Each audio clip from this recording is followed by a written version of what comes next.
Now I'm going to show you something that is going to totally blow your rocks off. Hi. How are you? Hello? I think you guys got a new band happening here. Hey, guys. Oh, there you go, huh? All right.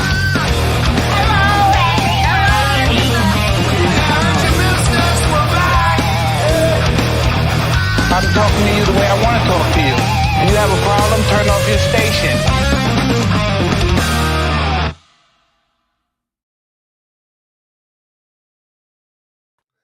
Oh, do we have a show for you tonight?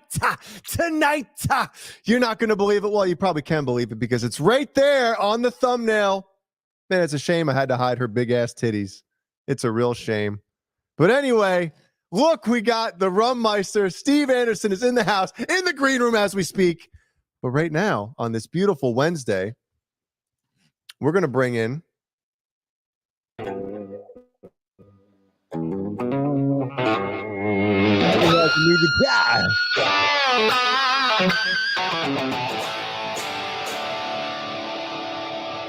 Ooh, look at that now. What's up? New Guitar Day. New Guitar Day. The other day was New Guitar Day. Yeah. Yes, he has his work visa. He's coming in hot all the way from the southern tip of the Vancouver Island. Don't worry. All right, I gotta go. Just the southern tip. Just the southern tip. Just the southern tip. People are going to lose their shit. God, Caleb. Yeah. Feels like I haven't seen you in a week. I know. It's been so long, Kurt. Trip, huh? Crazy. You know, I sometimes, you know, you meet your heroes and you can be disappointed. But then you meet someone that you feel like you've been friends with forever and you finally meet him in the flesh, baby. Yeah. And Caleb didn't disappoint for sure. I know we're going to get into it, but what an exciting climactic time in my life to actually physically give Caleb a hug. He's tall as fuck. And he is everything that you see on the stream and more. Man. Yeah. I mean, obviously meeting Steven, your son, was such a highlight for me because Steven and I, you know, text back and forth, and Steven's a beauty, and he was he looked legitimately excited just to be there, and I love that about, you know, playing in a band and doing gigs and whatnot. I'm excited to see it, and Steven couldn't have been more excited and just stoked to be in that venue and be in his memory bank for the rest of his life. I know, it just seemed very special, and for me too as well. So you know, thank you, Steven. I'm sure you're watching, and it was great meeting you, and I'm glad you know, you got a shirt, you got a picture with the Unchained guitar, and we got some photos we'll show. Okay, cool. And it was just he walked out with the grip of things. Yeah, he got some swag. Swag. But I couldn't see his face because I was standing behind him. Was he like shitting? Oh yeah. I know he was filming a lot, but yeah, I mean, you know, I have to watch my fingers a lot in this band just because of what I'm doing. But every time I get a chance to look up, I try to find certain people to check in with, and I was definitely do that with Steve. So it looked like he was genuinely enjoying it, and I was like, is he wearing earplugs? But he was fine. And Jay, he was literally like 2 feet from his feet hit the stage. Yeah. Seriously. Right in front of Caleb's amp. Put him right up front. Memorex. Oh yeah. He had his 2 bodyguards with him. Yeah. Which one we'll bring in here in a second. But anyway, it was cool. It was cool. So is it weird? Because I talked to Kurt, and the first thing I asked him, I was like, so how's Caleb? Like, he's like, dude, he was fucking same as he is on the show. It was the shit. But yeah, I was gonna try and act all big time and stuff, but then, you know, that really didn't feel right. But I So, talked to Caleb, and he's like, Kurt's kind of an asshole, you know? Yeah, I It was wasn't all the shocked. reasons shocked it to at be. what a dick he was the whole time, and was really hoping for something better, but that's all I got. No, it was so cool to meet you guys, and obviously we're going to bring the other guy in here in a second, and the whole day in Seattle was really cool, and I'm glad it happened, and I'm glad it happened that way, and like it did, and no, you didn't miss Summer Nights. Yes. No. I'm still waiting for the tremolo bar, by the way. It didn't come in the gym. It didn't come with the So I can't put it up. I can't put it up to third position. So. Anyway, but, And as just they were packing it up for you. yeah, just a standard tremolo bar won't just slide in that thing either. No, believe me, I've tried. So but it doesn't. So, but it'll be here soon, and otherwise the guitar is great. I might need to lower the action just a little, just because I like lower action, and I think it's possible. So, but this is very cool. It's the GL2T, I think, is or GP2T, and I'd like to thank Natalie at Headless Guitars for getting this out to me, and obviously Jeff Babbitts did a refurb on it, and it's very cool, and I'm excited to hopefully use it live and all that. But live. Caleb, Yeah. are you going to do the tape on the tip with the pencil? Absolutely. I would not. That's the first thing I thought about was how I'm going to put the pencil up here. So, and wow, it's got a little rubber band. Oh, I didn't know. There you go. Well, Jay, how you doing? I'm doing well. No, I can't really add too much to that. I'm just kind of excited because I feel like, like you talked about, you guys met, and also from the Southern Tip, we got Steve Anderson. How do we tee this up? Do we give a historical recap of Mr. Anderson? I mean, what do you think, Caleb? Yeah, I'll say that when we announced the show in May or something, Steve messaged me with a screenshot of the ticket he bought for the show, and how excited he was that he was going to make a whole trip out of it and come on down and see Nerd Halen. And I thought, this is going to be great. And it's so cool to we've said it before. The best thing about the internet is actually meeting people that you like, and then meeting them, and hopefully they live up to it in person. Obviously, somebody we used to be on a channel of, that couldn't have been further from it. Like you met, I think the term was potted plant. Was what I noticed when I met him in person. I watered mine today. Yeah, it was like being. What Kurt was saying is a background of Steve Anderson, of how we came to know him. Yeah, and that type of thing. I mean, we can give a quick abridged version because he's sitting there waiting. He's probably getting lazy. Well, Steve, Jay obviously was on that channel with Dave Nesdall and Bobby Jean, and so then I kind of came into it, and we started doing these Friday night shows. It's called Friday Night Unleashed, or what was it called, or something? I don't know. Yeah, I forget what we called it at first. We'd go off air at 10. Yeah, 10:30 sometimes. And come back at midnight. On at midnight or something till Steve Anderson was done. That's when we. It was the late show. It was the Power Hour. It was Unleashed. There was a few names. Yeah, 50 Fun 50 Friday or whatever. But I'm sure he'll get crazy. The Rum Meister. Let's, without further ado, ladies and gentlemen. We need a drum roll. Do we have one? All the way from the Summer Tip. We got going on here. Steve Anderson, everybody. We need applause. There we go. Yes. Yeah.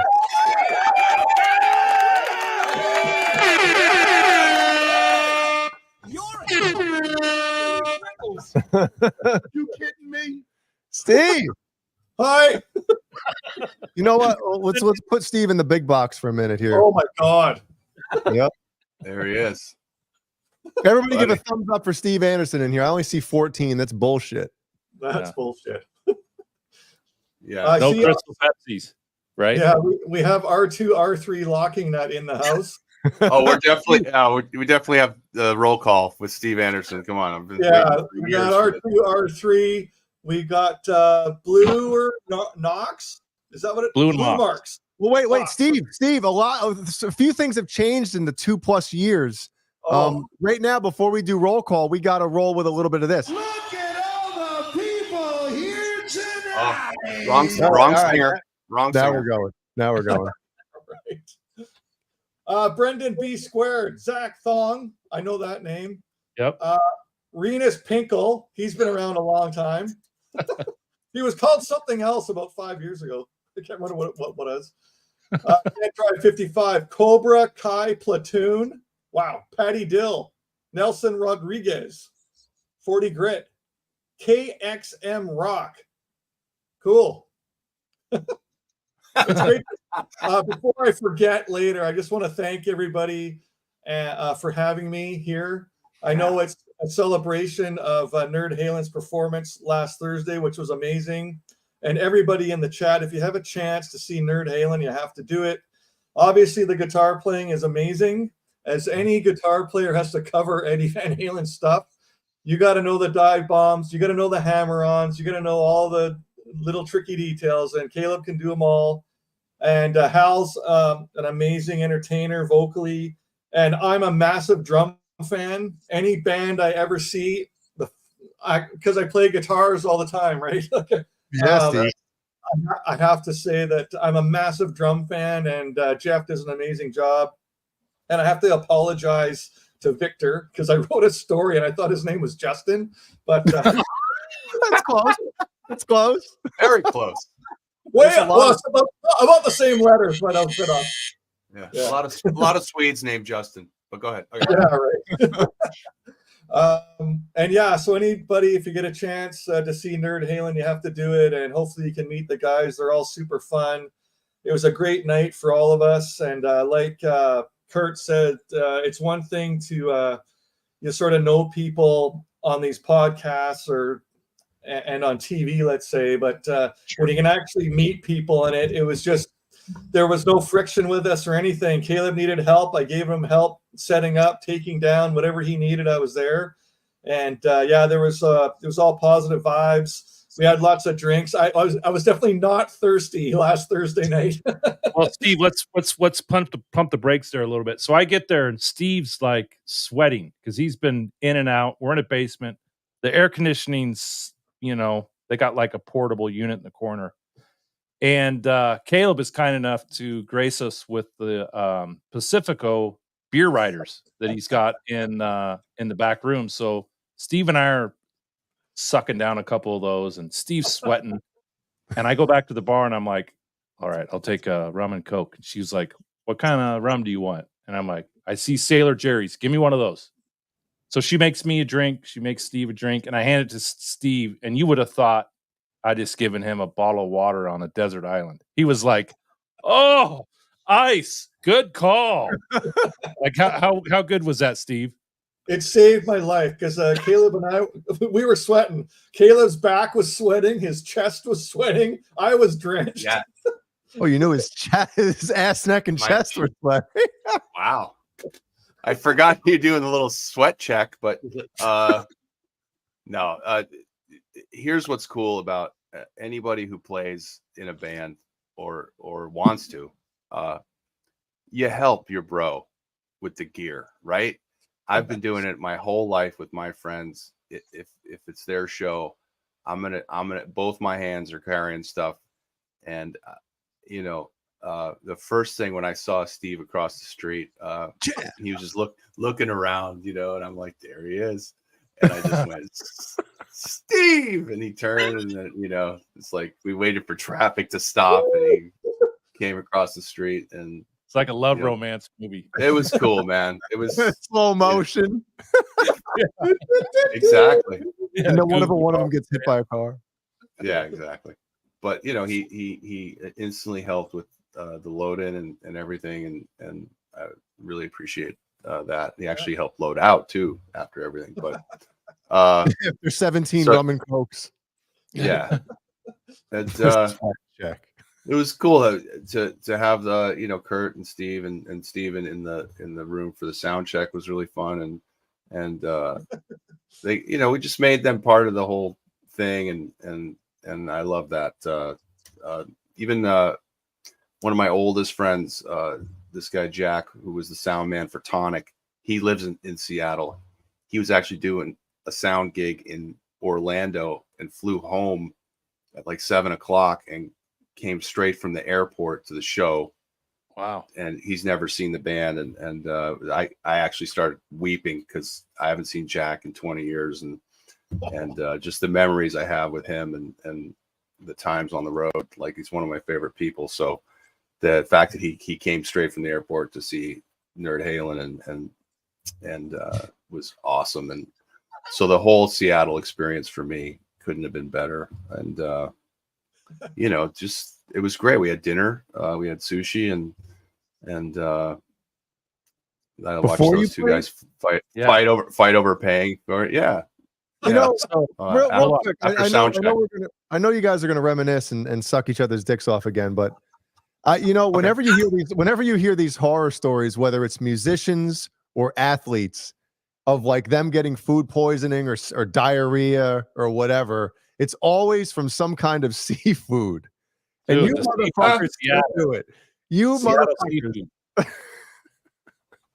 It's amazing. Yeah, I was watching a George Brett clip from I don't know if it was the late 80s or something. And he was talking about a time he shit his pants and he had fucking the shrimp. And I'm like, why? Why does everybody do this before a big event? You have seafood?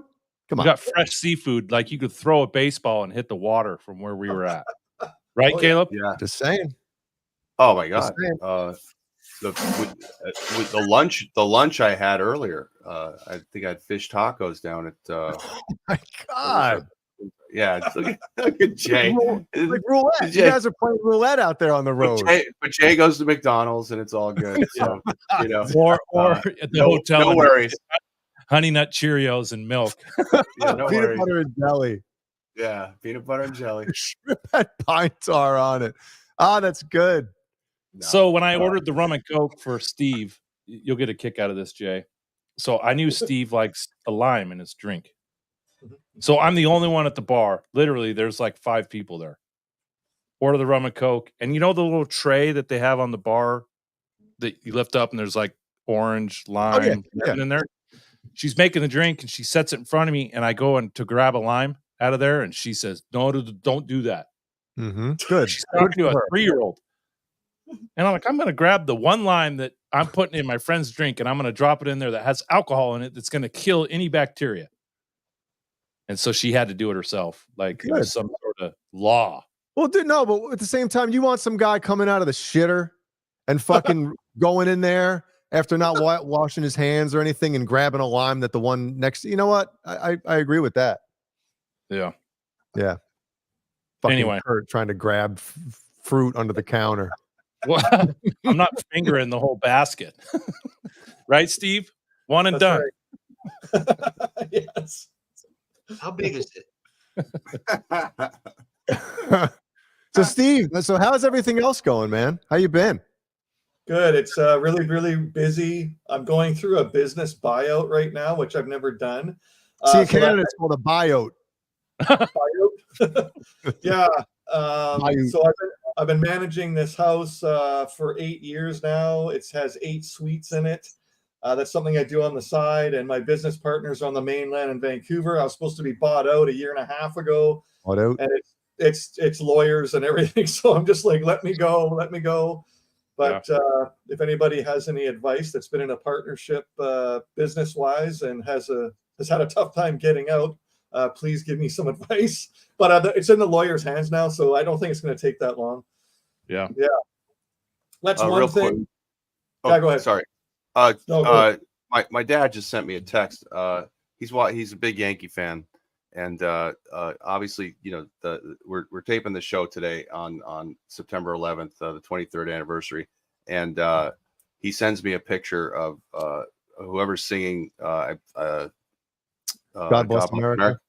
And can you put that up on the screen? Because check out the badge number. Hold on. Oh my God! It opened up with the wrong app. 5150. Thanks, Steve. Yeah. Okay.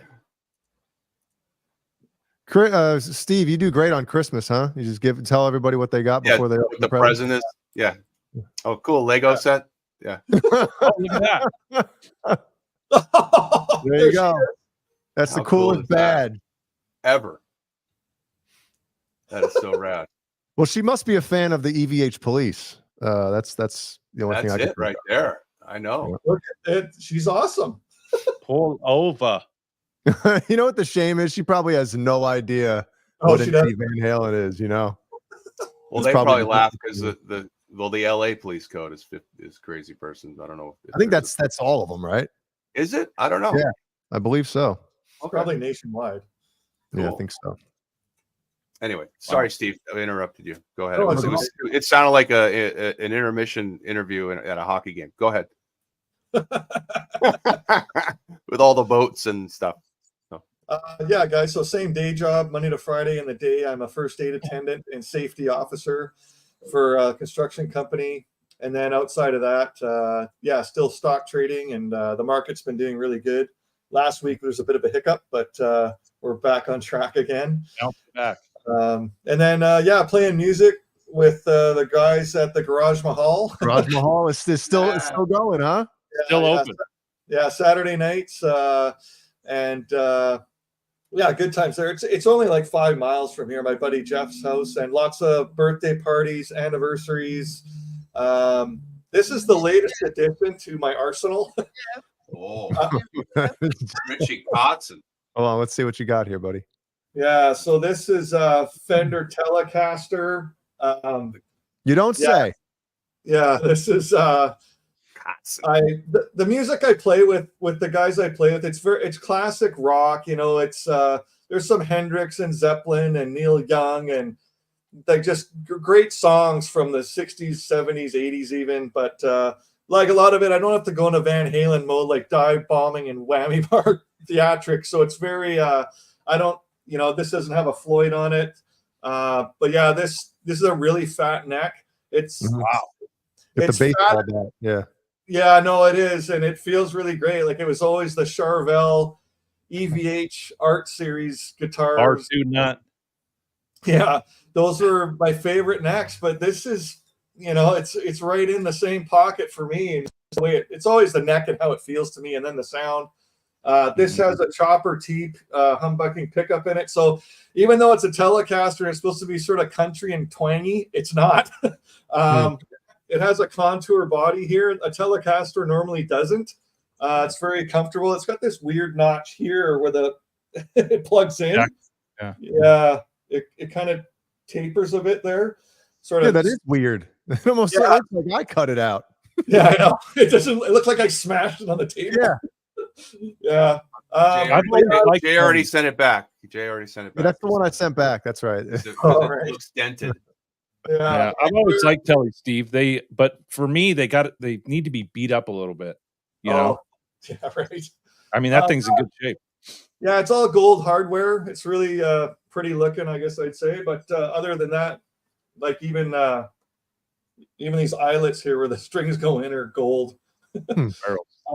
Yeah, it's really nice and plays great. And for the stuff with those guys I play with, yeah, it fits with those guys. And I have another bunch of guys I play all the Halen and crazy stuff.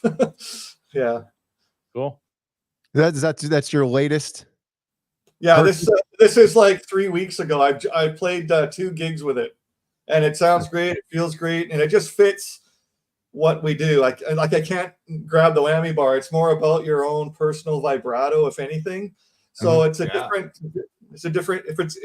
challenge. It's not a glary, but it'll do. Yeah. I can't keep my eye off Sammy back there in the reflection. Oh. Yeah. Live without a net. Yeah. It's There going. it is. Fucking Sorry, there's going. guitars in the way. Damn. Oh, Nothing's changed. Nope. No, nothing. no, not here. If you, You're the same fucking cow. Just the hair. Just the hair. yeah, I Where's got the here. hat? Where's the hat, Steve? You got it sitting next to you? I can. Yeah, it's around. I Round. can get it. Yeah, get the hat. Oh, and I'll grab another. I'll grab another guitar you probably haven't seen yet. All right, let's Oh, fucking cool. do it. I can't wait. Yeah. I'm wait. Oh, it's not Flopping. flopping like a Doniker. How No. big is it? There we go. There we go. There it is. So I told Steve, I said, hey, I'm buying dinner. It's my treat, you know. Mhm. We get to dinner, we order some sushi, couple drinks. Caleb comes in, he orders his food, and I told Caleb, I'm like, hey, dinner's on me. And Steve like hands the waiter his credit card behind his back. And I'm like, no, you're not paying for dinner. And so we like Caleb said, we fought over who was paying for dinner. But Steve backdoored me and he picked it up. Oh, So, that's nice of Steve. Yeah. Until he saw the bill and he's like, "Oh wait, Kurt, you said you were going to get this one, right?" Wait. Did you get the Yeah, sparkly? there's the Steve Anderson we all know and There love. we go. Okay, sorry about that. I There it apologize. So you got, is this the sparkly Charvel? Yeah, so guys, when you perform and play all these shows, I don't know. Sometimes I like to mix it up on what you're playing, and this thing caught my eye. And so this is it's a Charvel San Dimas. I think it's called Sin City, like Vegas. It's very shiny. Ah. Mm-hmm. Yeah, and one of the things that's strange, you don't see a lot of Charvels anymore where the headstock is painted like the body. Right. Charvels are usually just the maple, like the neck, right? But yeah, and again, definitely going from the my fat Telecaster neck to this is way thinner. Oh yeah, I bet. But yeah, this thing's really shiny, and I don't know. Sometimes you just go, why not? No, I think it's a cool touch. Yeah, Beautiful. Looks great. yeah. Jay Hannon. Hannon, any new guitars in your arsenal I haven't seen? Oh yeah, I'm sure. I He's think he's returned more than he's acquired, but Hey, pick up that black Wolfgang behind you. Pick it up. Oh wait, where is it? Is it on the There it is. somewhere here? I don't even know where the hell I'm looking. Oh, here it is. Yeah. There you go.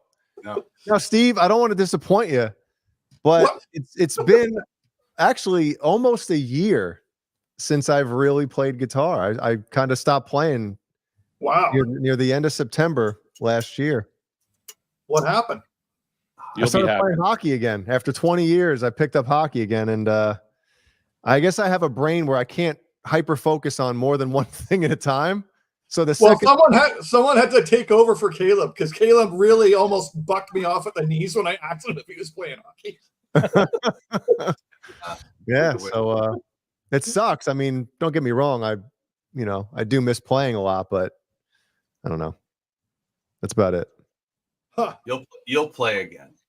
Yeah, once I my old bones can't handle it anymore, I'll pick it up. Yeah. And then I'll be pissed that I didn't play. Yeah, that's where me and Caleb are. Our bodies are saying no. Our fingers are saying, go play away. Steve Anderson. Yeah. So I'd say 2 Junes ago, so 14 months ago, 15 months ago, I tore the inside of my right ankle, like a tendon in the Achilles tendon on the side of my foot. And then I have this thing called plantar fasciitis, like on the ball of my right foot, just right across. Andy, be safe, dude. Sorry. Go ahead. Oh, there it goes.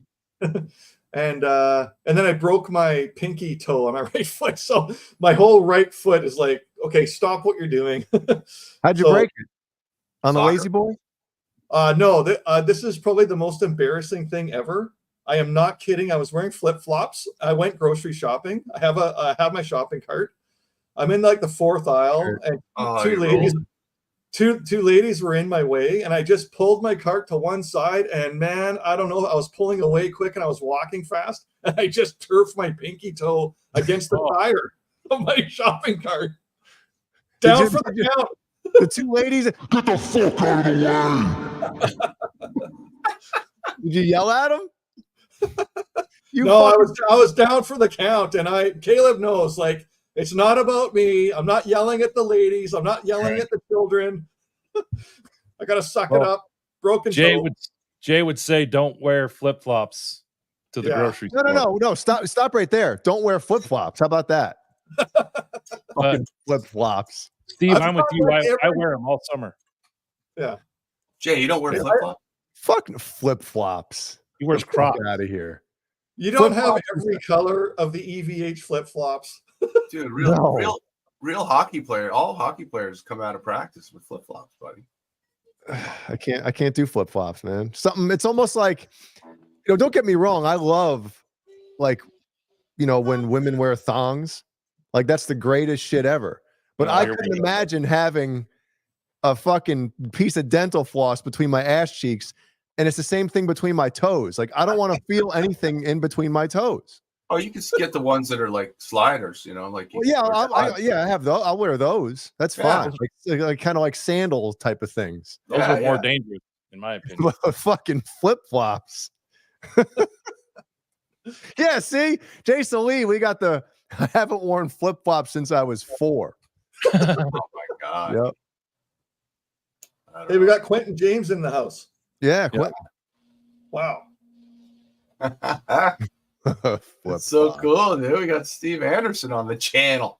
We do. Oh, and Renus Pinkle here. I saw this today that Dave Grohl has a child outside of his marriage. We were going to get there. I was going to bring that up. Okay. Should we do that now? Why not? There's no rules. Just kudos to Dave, Dave's PR team, by the way, because releasing it yesterday in the afternoon was just a perfect time to release news because of the events of the day yesterday. I mean, that was so targeted. Fly under the radar, right? Yeah. Still out there.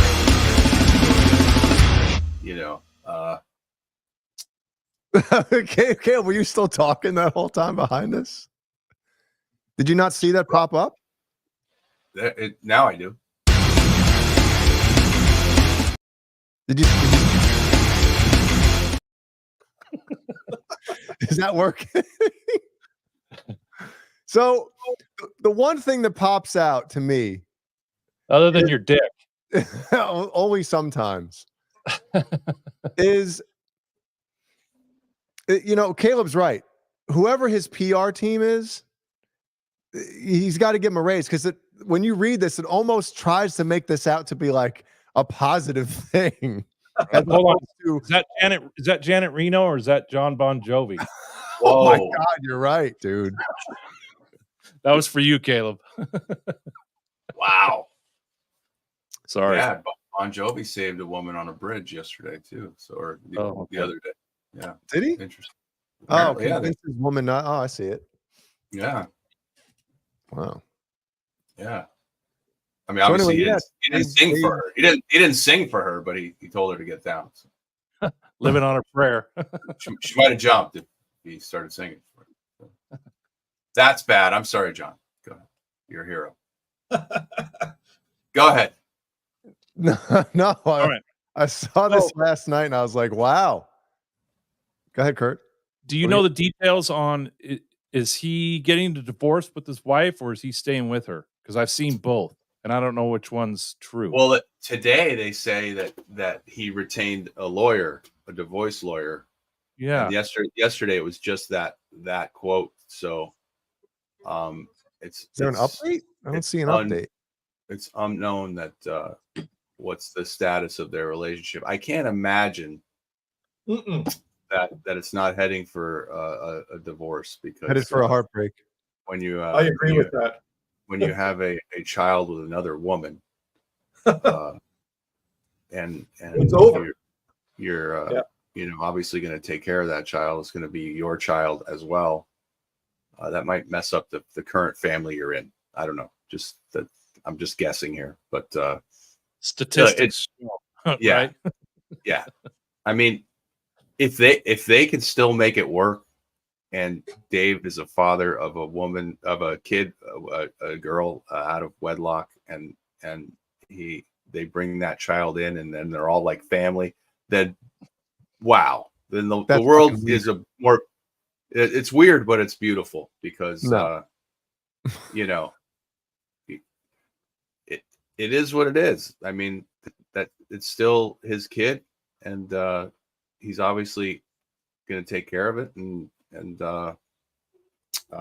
as he should, and who knows what the plan is, and what the agreement is, and all that, and the bottom line is it's none of our fucking business. Yeah. Well, even if he is a rock fucking Instagram, so that's to get ahead of it, because of the way the press is. So my question is, as a rock star, what's his batting average? Right? I don't know. Right? Yeah, 'cause I highly doubt this is the first time that he's plunked one in there. Thank you, Jay. Yep. And again, my thinking is, I mean, even if you're single and don't have any kids and you're out there in this day and age, why would you fuck any of these chicks without a condom? Anyway, you know what I'm saying? Like because these girls that go to these shows, dude, Oh, we don't know the details. This could have been his actual mistress, so we don't know. Yeah. But why make it public? What's the motive there? That's my question. Well, because it's going to be made public, so you kind of have to get ahead of it with no hush money. Huh? It wouldn't look so great. Sure he tried. I'm sure he's tried hush money, hush puppies. The mother, I'm sure you just you do it the way you do it. So I guess. Oh, I didn't notice this. Did you guys know this shit? What? His eldest daughter, Violet, is a touring member of the Foo Fighters. Oh, shit. Wow. The plot thickens. Yeah. And Dave Grohl's got to be top 5 performing artist right now, right? Oh, yeah. Money wise? Probably. Well, they're probably the biggest money maker as far as goes per. Well, for rock bands, yeah, they're right up there. They get the most bang for their buck. I mean, they're constantly playing, and so it is what it is. But Patty Dill just saved the show $10. Thanks, Patty. Oh, Patty. Patty, hope you're doing well. Big bucks. Yeah, Patty. How did your I'm assuming your procedure went well? She's here. Hopefully, yes. So, Steve, what do you think of this? Well, I think he's just trying to come clean, and maybe he's trying to save his marriage, the family that he lives with and loves. But yeah, he's going to be in tough, I think. Mm-hmm. Rough waters ahead. Kind of hard to get over that. Yeah, I think in this scenario, it's usually over with the marriage. I mean, how old is Dave Grohl? He's 55. Yeah, come on, man. 55. You're in your 20s or something, and you're a brand new rock star, and everything is just handed to you on a silver platter before you have a family. I get it, but 3 kids, dude, 3 daughters too. But he does tour around the world, and we don't know what it's like not to be home for 2 or 3 months. I'm not saying that's an excuse, but I know. Do that for years and years. Once in a while. Well, we don't even know if it's really road strange, right? We don't. Yeah, maybe it's the next door neighbor. It could be in town. It could be somebody on their staff. Who knows? But I agree. But I agree with Jay. Like in this day and age, yeah, you suit up, man. Suit up. Yeah, but like Caleb said, it might be somebody he's been plunking for a while. Yeah. Don't just go stick your random hand into a bowl of limes anywhere. Wow. Anyway, Dave, it's a big fortune to split up. So yeah, I know. Probably worth over $500 million there. So,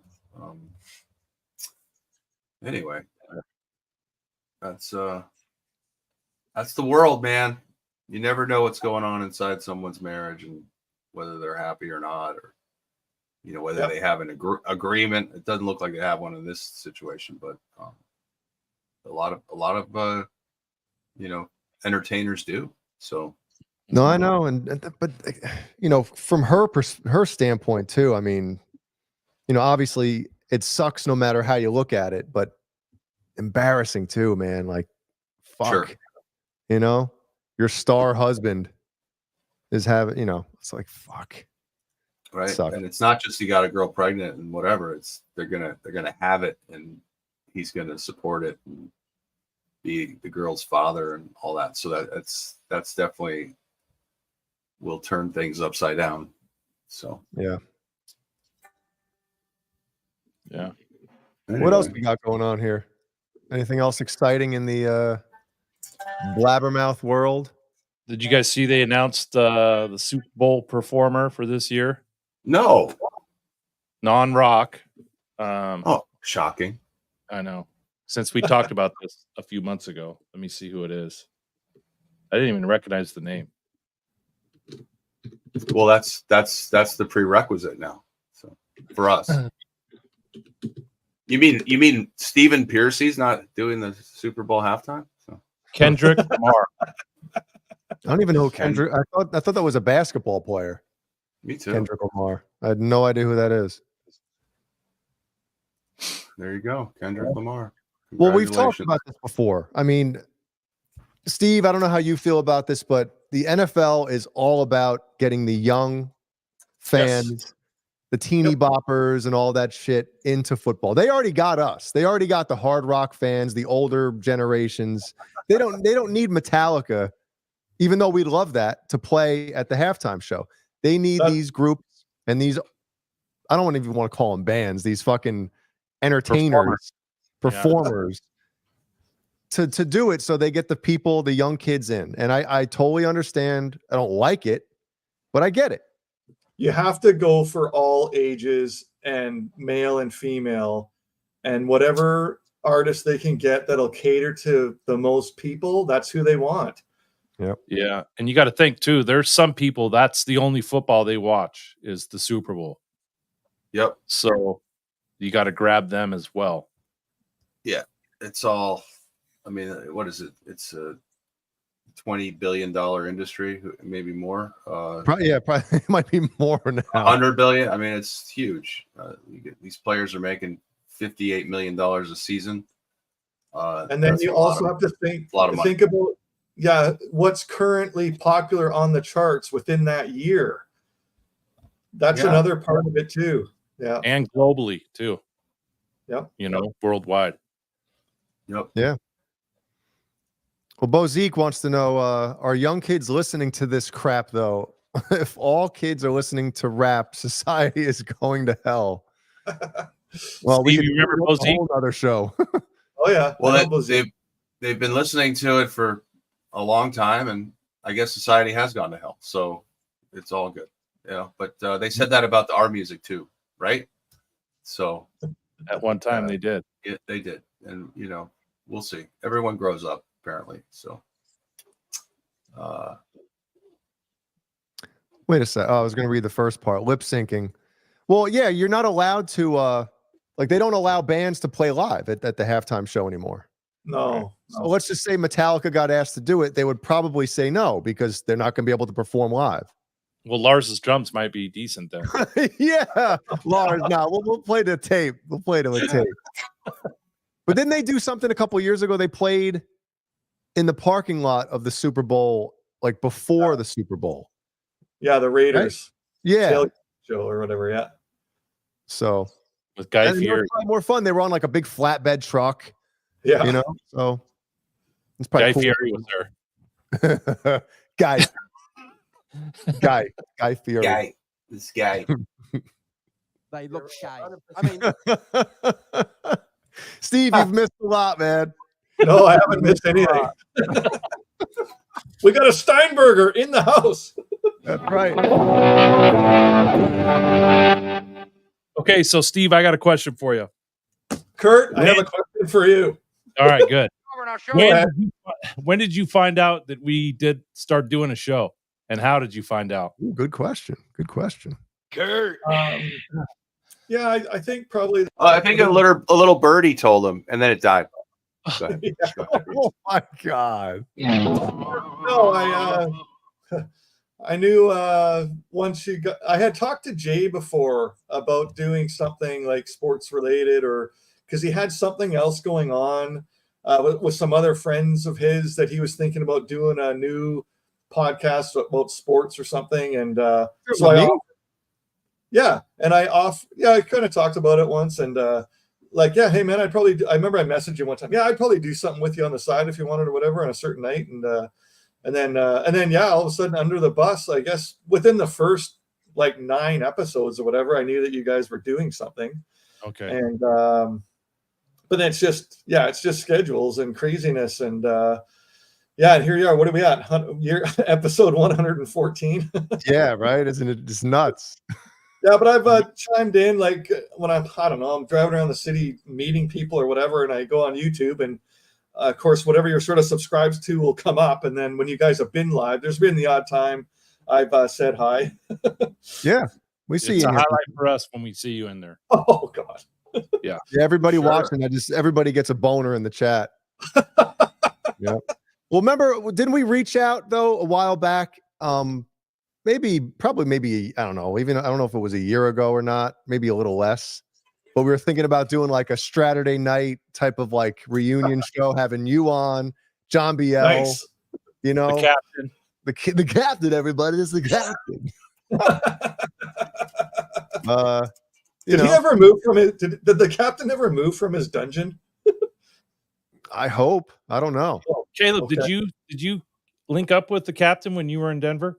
He at the last minute said he couldn't come, and it's kind of sad. So, it was, Well, good bummer. vibes to the captain. I haven't seen him on Facebook in months.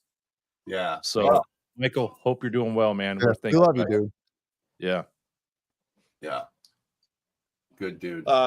67 people watching. Thanks everybody for being here. Hi, hello, R2, R3. How you doing? He says hi. So Kurt, my question to you is back to the Nerd Halen show last Thursday night in Seattle. Let's do it. Every live performance by anybody I see, I always walk away humming a certain song. What was there a particular song that stuck with you? Like once you left the venue with your son and got back in a vehicle, was there something that stuck with you? 2 songs. Actually, Oh my 3 God. three were phenomenal, but 2 I was like, holy shit, I can't believe they played these. So let's go into the details of that. Okay. It's good for Caleb.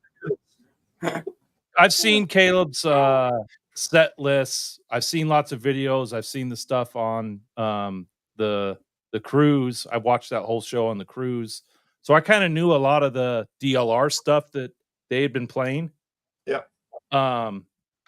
But the Jamie's Crying with the Tone Loc intro was awesome. Caleb, I haven't had a chance to tell you this. That was Loc intro, huh? amazing. Like that was awesome because that's one of my favorite songs on that first record. That And was- when you started off, that was great. That was the first time we ever did that, actually. Oh, you're So, shitting me. Yeah. And we actually moved it to the middle the next night, like because we're like, you know what, let's do it in the middle after the solo. Let's do it there instead of in the top of it. So I don't know which one we're gonna go with, but they both sound Well pretty perceived, good, so. well played. Like it was perfect. So Yeah. and even asking the crowd, does anyone recognize this song? Like that was just awesome. Yeah. Yeah, I'm having a rum. I'm having a sip of Shit. Me too. Oh man. 5150 obviously was a highlight. That was incredible. And then the topper was It's like you're looking at the set list. Yeah, Best of Both Worlds was the topper for me. Really? Yeah. Wow. I had no idea you guys did that song, and that's one of my favorites. That was a topper for me. Did you guys do the walk? It's Jay. Hal and Victor do the walk, I kind of laugh at them. So I don't really get into that. I think I look stupid doing that walk. So No, come on, yeah. man. Well, it's funny because I'm supposed to look. The guys always bug me saying you're not nerdy enough. So I'm like, well, you guys are, so it's good. Like I'm like I kind of offset the nerdiness, so it's good. And just for me, everybody, like even once we got the equipment up, the drums are set up, Caleb was ready to go, Jeff was ready to go, and Justin, yeah, no, Victor. Justin, yeah, Victor was ready. Hal wasn't there yet, and the guys started playing Summer Nights, man, and it was hot. Seattle, we're sweating. I don't know if I had a rum drink in my hand yet. Hot summer nights, man, and I just say it. You can't fake the goosebumps and the fur, right? Like you can't fake it. I still get it, and then of course they played it in the set, so the whole thing for me was Summer Nights, which was appropriate. Yeah, we just fucking gander here. We just started playing that like a month ago. So nice. But I've always wanted to play that one. So I'm glad it's in. And we do the long live without a net solo too. We don't do the short one. So it was that was some amazing playing Caleb did on the Summer Night soloing, because it's not an easy task. Mm-hmm. Yeah. And Steve said we should be outside right now listening to this. You remember saying that? Why are they leaving? Where's Steve and Kurt going? They're going outside. And the other thing, Caleb, I don't know if you have a name for it yet, but no, I don't. The 1984 striped Frankenbee, like looked awesome on stage, matched the outfit perfect. The 19 Franken 4. The 19 Franken 4. There you go. Like, would you agree, Steve? Like that guitar looked great up there. Sounded good. Yeah. Yeah, I said when we were at the show, it's always, or I think even at dinner, I was like, yeah, the black with the yellow stripes, it's just striking. It's the most striking guitar for my eyes of any of them, any guitar he's ever played. It just jumps out. I think it's because the black and then the yellow is so bright. It just jumps off the body. It jumps. It jumps. I'll say it again. The Bumblebee on the 1979 Van Halen 2 album sleeve is the coolest guitar ever photographed, and anybody who ever saw that when they first laid eyes on it were just jammed. It just didn't get any cooler than that guitar and those colors. So I still think that to this day. And when I was trying to figure out what to paint that body like, there's a lot of things I want to do. I was thinking about doing what if the Frankenstein had the 5150 paint job? I was thinking about doing that, but then I thought, well, it's not a pacer body, so it wouldn't maybe read that great. Still a great idea, and I'm kind of bummed I just shared it with everybody because someone's going to do it now. I'm surprised it's got to be out there already. It's got to be. And then I thought maybe I'll do the Rasta, but the Rasta is just a single pickup guitar, so that wouldn't look so great on the beat up Frankenstein. So technical. Yeah. I get all your fucking guitar. Yeah, I know. So when it came down to it, I said, what do I really like, and because I love the 1984 paint scheme. The stripes on the 1984 guitar, I think, is for me very cool, and so why not just do that with black and yellow, and then the pants and this shirt look good. So how can you combine all three of those names then? The 19 Frankenbee? What do you do? I don't know. You got to have a name for it. Yeah. In the chat. I like Frankenbee. The 1984 Einstein. Well, where's the B in there? You got to have the B in there. Oh yeah, I guess so. Well, getting my hands, Steve Anderson going here. Getting my hands around the neck of the circles. I I started shopping for a Frankie this weekend and this week. A blankie or a Frankie? A Frankie. Oh, like an EVH Frankie. But I was texting Jay earlier. I got a huge bill I got to pay to fix my vehicle, so I'm gonna have to wait now. Yeah, I got the security cam footage of your why your truck cost so much to get fixed. That's what the fuck are you doing at in about an hour? You'll see Kurt's footage of him wrecking his truck. Yeah. Oh, so what no you way. paid for that Steinberger, Caleb, I got to fork out to get my truck fixed. Oh God. Yeah, just a kick in the balls. At least you got something to show for it, Caleb. Yeah, exactly. I do have a whammy bar though. Yeah. Well, it wouldn't be Steve Anderson and a guitar without Steve Anderson telling us about a guitar. So it's Steve Anderson and his art series, Bumblebee. Go ahead, take it away, Steve. Yeah, so this is probably the most expensive guitar I own. Striking, isn't it? Black with the yellow, like we were talking about. It's stunning. So, Caleb, I want to say, what, 2004 these came out? Yeah, 2004, 2005, like right at the end of that tour, because he went back with Charvel right after leaving PV. So it would probably be in the early part of 2005 that those came out. Yes. Yeah, so when they had the ad, this was the one. They had the white with black stripes like Van Halen 1. Then there was this one, and then they had the red with black and white stripes. But this one just jumped off the page, and because I always had been waiting for these straight guitars. I remember when I remember like 1990, there was the Floyd Rose Sustainer guitar ad where Ed's sitting on the beach with this red guitar. Yeah, and you're still looking. You're still looking for that one, right? Yes. Yeah, I've had a shot at like a white body with a maple neck, and then a red body with a black neck. So I have to actually buy two and then swap them. No. Or you could paint one. Pardon me? Or you could paint one. No, I wouldn't do that. Oh, okay. But yeah, this is the most expensive guitar that I actually own. This one. But does it play the best though? Yeah, this is butter. This neck. Oh, okay. Yeah, Caleb has always those necks are great. I mean, I only because I have big hands do I prefer the new Frankenstein neck, because it's wider at the nut. But I always said that those necks on the art series are as good as it gets. Really good. Yeah. And they're not jumbos too. I don't think those frets are jumbos either. Oh.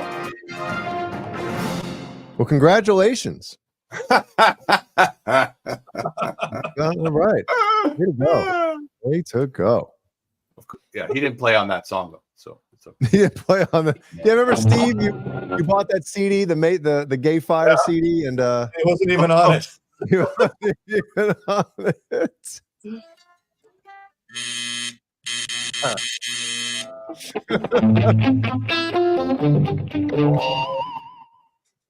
Yeah. Oh, you didn't play on that CD? Well, what do we got going on here? Caleb, with the Steinberger. Yeah. Did you put eyelets on it? No. Okay, you got a strap there. Oh, you got the. Do you have the conversion kit on the strap? Of course, I have it's my strap, and it comes with the conversion. So, yeah, awesome. This is an older. Did you order one yet? Did you order a Nerd Halen Caleb Rappaport?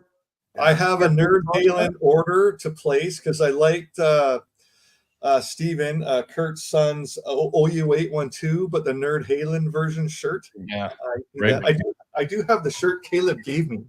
Oh yeah. Oh yeah. Nerd Halen. Yeah. There we go. There we go.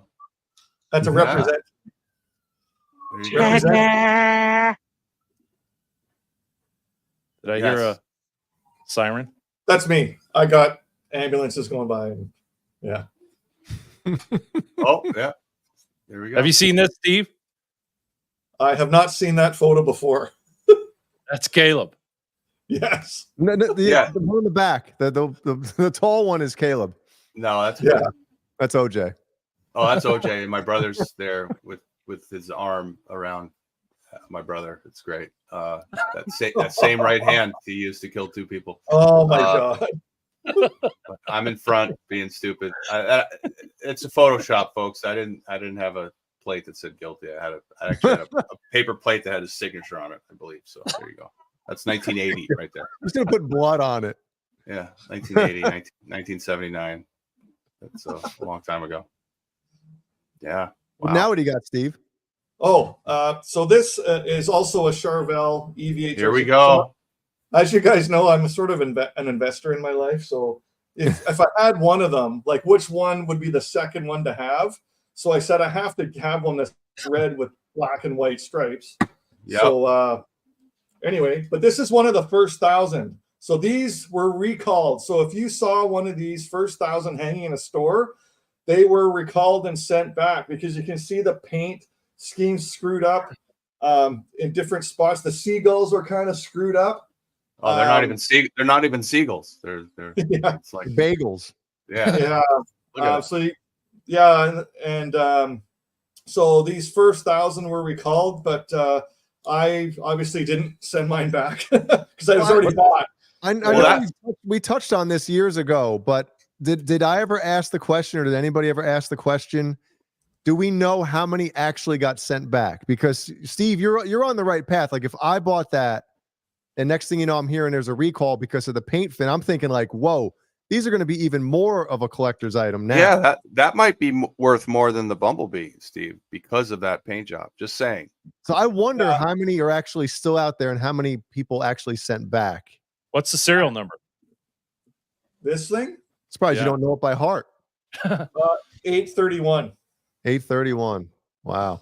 Yeah, but I agree with Caleb though. I'm just talking about like what the guitars cost me when I bought them.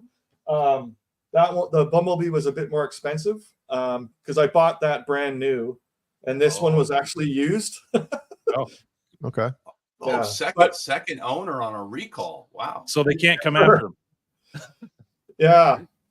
So yeah, Jay always told me, "Oh, dude, you can never get rid of that." Yeah, that's right. Yeah. Looks good. Yeah, it does. And again, they all look good, man. Yeah. In the chat, Jason Lee, we got Hellstorm, Patty Dill, Mad Dog. I've seen Mad Dog before. What's up, Mad Dog? But where is Boner Jams tonight? He's on assignment. On assignment. He had a big trip. He went to the Chicago Bears. He went to Chicago this past weekend. Took in a Cubs game, took in the Bears game. Then he took some Portillo's and fucking threw it up everywhere. Yeah. He did a virtual tour of Colonel's Gourmet Popcorn, which we'll be dropping that video here probably Friday. I told him to go, but I don't think he went. Damn it. Yeah. 70 watching. We're at 70. 70,000. 72,000.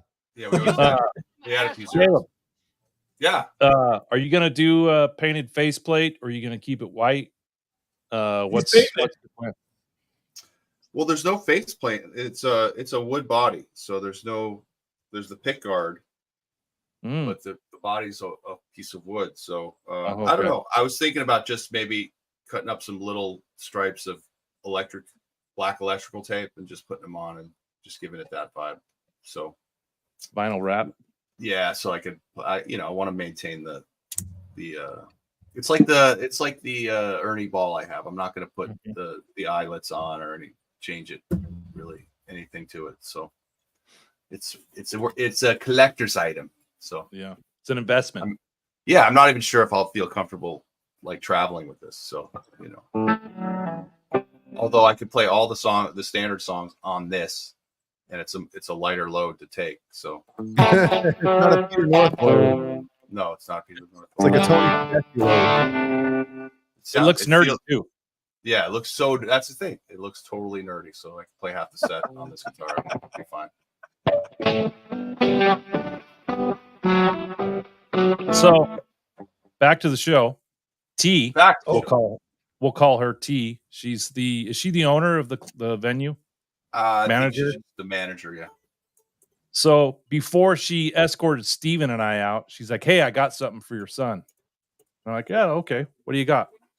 So she 44 M titty. No. 44 titties. She hands us 44 titties.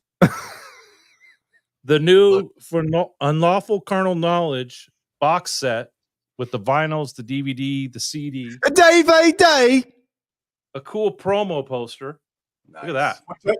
Which I carried that thing home through customs and everything on the ferry. Did you? Oh, yeah.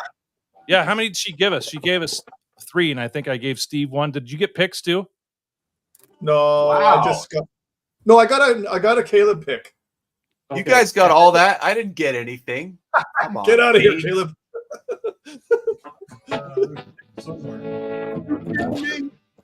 For Unlawful Carnal Knowledge picks. Steven, as soon as the show was over, Jeff gave Steven his drumstick. Oh, right on. I don't know if you saw that. Yeah, don't hurt yourself. You see what happens. Steven gets all this shit and fucking Kurt ends up with it. No, I had to pull it out of his room before the show tonight. Anyway, pretty cool. I also love the way Kurt has his headphones in. It looks like his neck is stiff as shit every time he turns to do something. See that? Look. Coming out. Sorry, I hurt my neck. Hurt my neck. I got to get a bandolier or something to hold them onto my t-shirt. Yeah, rocket. Rocket. You got to restart the DVD. Yeah, restart it. What the hell are those picks at?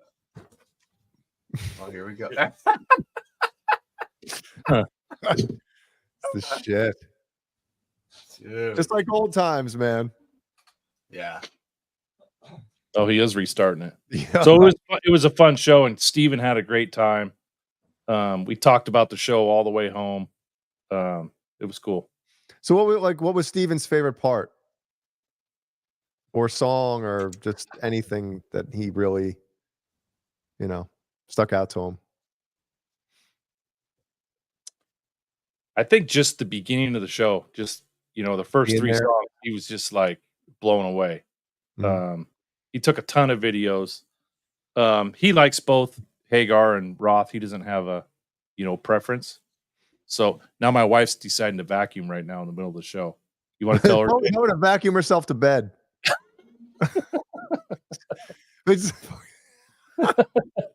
No, you know what you do? You just go out there and just unplug it.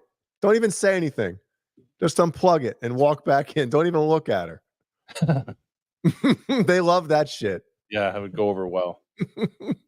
Be Kurt's last show. You kidding me? That's what you got to tell her. You fucking vacuuming? So this guitar here is all right, Steve. There you go. Oh, this is new. Yeah, this is kind of, I think it's an ash body with, I don't know, an ebony fretboard. They say limited edition, but the thing's still available. Yep. Oh, you put the Kramer decal on there. Yeah, I don't mess around. Yeah, I don't mess around. I like that. I just, some of them you see, I'll put the 5150 on there, and I like that, the decals match the kill switch, the red. Yeah. And I actually had. And you put the tape on the output jack too. Well, I did. I had these 5150, these red picks on the tape at one time, but it kind of looked cool. I grabbed, obviously right away you think of Nuno Betancourt and his Washburn, right? With the wood grain, so anyway, just you see it. I had to have it. I couldn't let it go. It's limited edition, and it's still available, of course.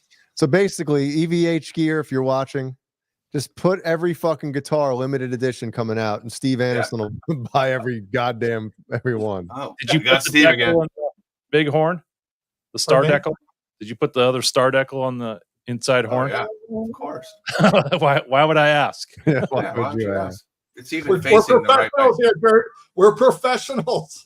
Yeah, it's got one point has to be east, the other one northeast by 37 degrees, and And by the way, that the 5150 guitar, the actual one, will look like that, in 2 centuries. So there'll be no paint left. So yeah. I remember this one. I remember Army Drab. Army Drab one. I remember not being a fan, and you were upset that I wasn't a fan of the John J. Rambo. Yeah, right. Yeah, It's over, Johnny. Yeah, this is the Matte Army Drab, which was definitely limited edition, and it wasn't on the website long, like maybe a year or so. First run, yeah, that was the first run of those, yeah. You're the only one that bought one, Steve. That's why it didn't last long. But the Wolfgang, the new SA 126, they have a Army Drab. Yes, they do. Yeah. So I like the color green because you don't see it a lot on guitars. There's a reason, but yeah. No, I like why you don't see green cars very often. Jay, didn't you send him green paint? Yeah, yes, what kind of fucking green? Yeah, they remember that shit, Steve? Hey, this guy won't send me these fucking rattle cans. Can you order them for me and then ship them? Yeah, no problem. I was getting interrogated at fucking FedEx. It was like the worst experience of my life. I have to get that guitar. I'll get the Charvel. Hold on. Oh yeah. And Steve didn't send back the rattle cans either when they got to his door because the pay the duty on them and stuff. So I like it how he calls it a Charvel. Oh, he just rocked the chair. He's got to rock every time. Rocking the chair. Putting the baby to bed. Everyone, give a thumbs up for Steve Anderson for being here. He's a legend in our eyes. Yes. A lot of good memories, good times, and so cool to meet you guys last week. So if he ever moves out of that place he's in now, the world might implode. I know. It just wouldn't be right. Yeah, Steve, if you ever move, you gotta make wherever your new house is or apartment, make it exactly the same as that. Recreate it. Put that bookcase in the same spot.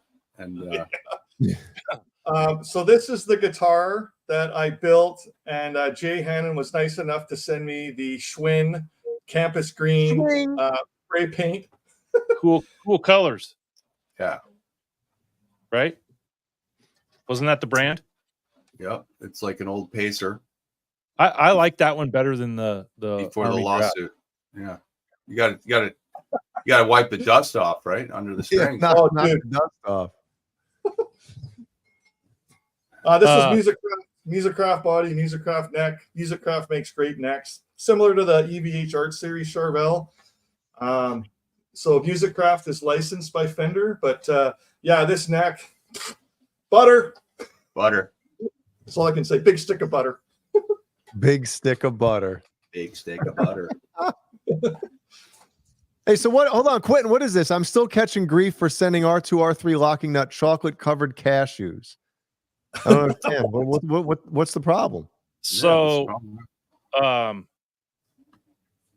Wait, you know about this, Kurt? Yeah, I think Quentin won a Colonel's prize pack on the show, and he sent cashews to R2 instead of sending them to Ryan. Or Ryan won them, and he sent them to Quentin, and Quentin sent the cashews to R2, something like that. I may be fucking it up. It was over a year ago. Cashews are traveling. Yeah. It's been a while. I'm going through like a Colonel's withdrawal. I got to have Shay send the four of us. I meant including Boner, the four UTB idiots. A package. Yeah, I got to order in my inbox or in my cart to send to my daughter while she's at school. I was going to surprise her with a package. Well, speaking of packages, I found out today that the JBTV trucker hat is gone. I sent it to Beezman on the 27th of August to his place of business, and it still hasn't arrived. UPS, by the way. And I fucking think we threw out the tracking number because I'm like, oh, what? Fucking Lewis? You know, why bother keeping it? So I fucking Lewis has it. Lewis has what? The hat. Lewis from his office. Oh, yeah. Okay, now I get it. Speaking of hats, real quick, Steve. Hi. We got these coming out for all the patron members. Oh shit! Whoa. Oh, fuck yeah. We'll see if we can finagle one to Steve. But Nice. yeah, we're every year, Steve, we do hats for the patrons. Wow.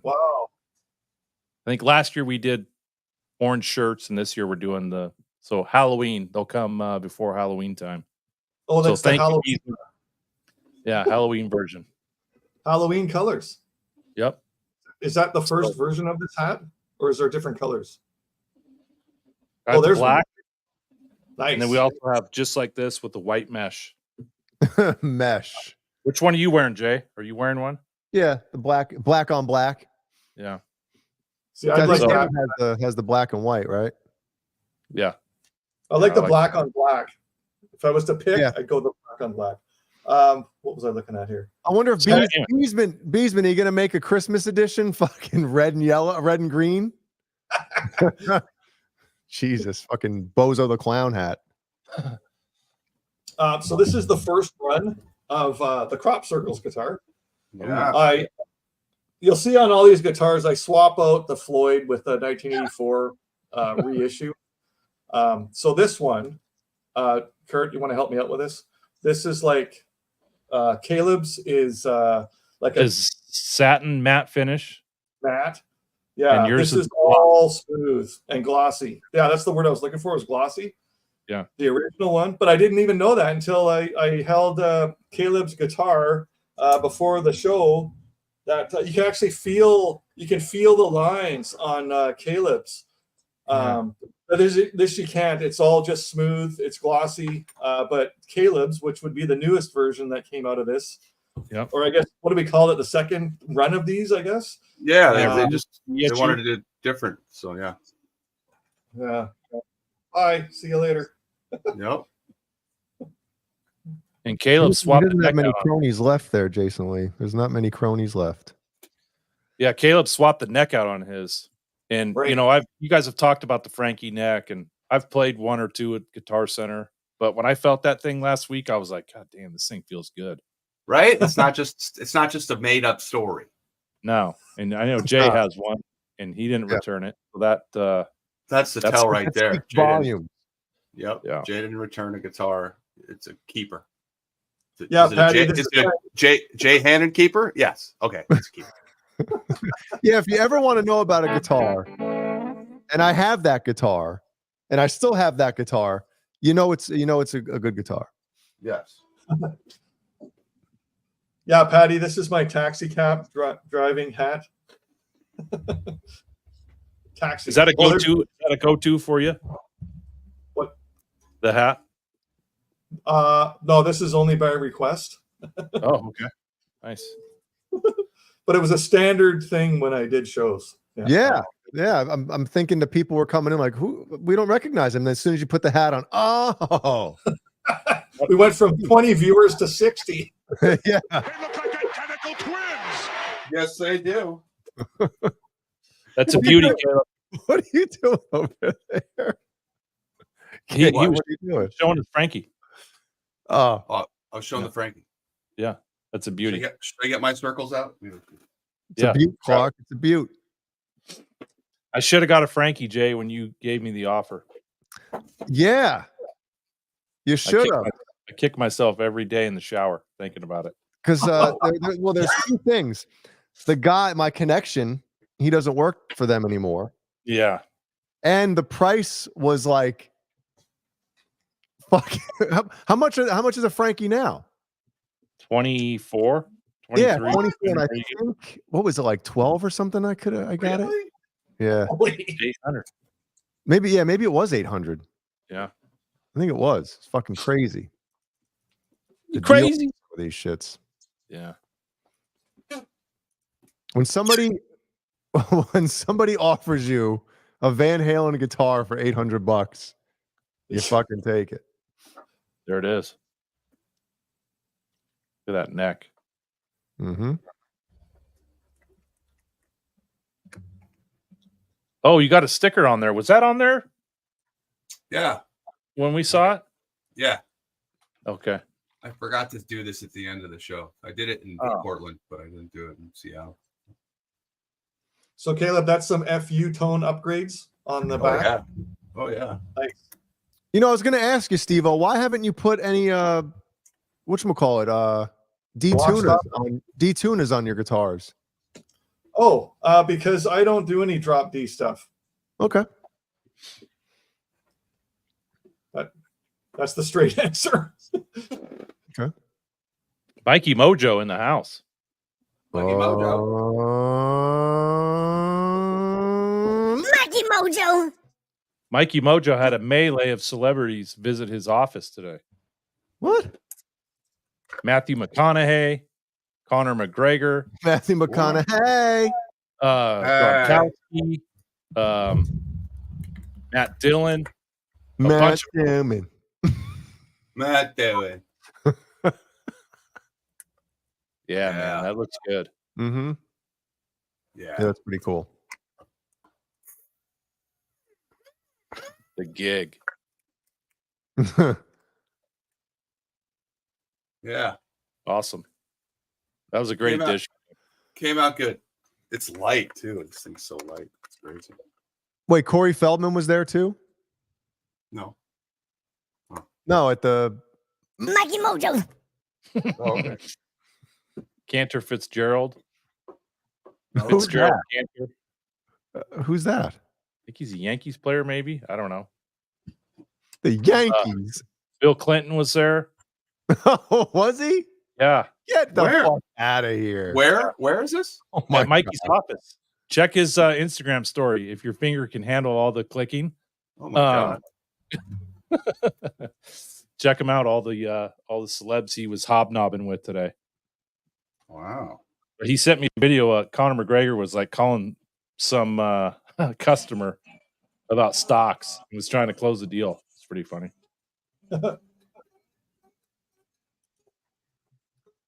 All right, let's get out of this mode.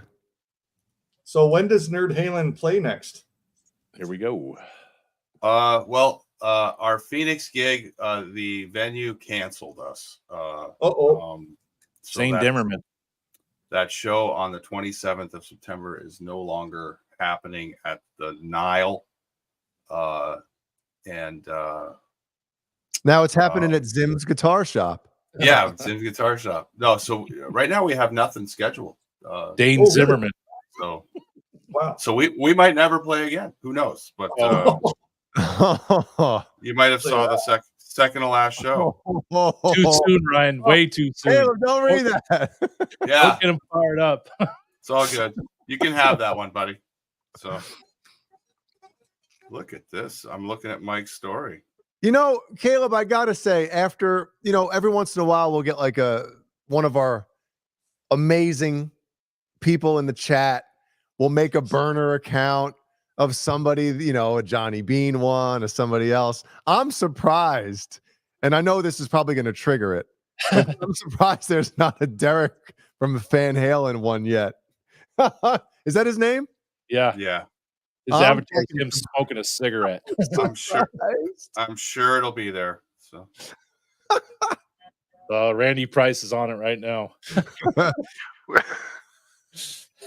Well. Oh yeah. Well. Oh, we already got him in here. Fuck Jay's ears. Yeah.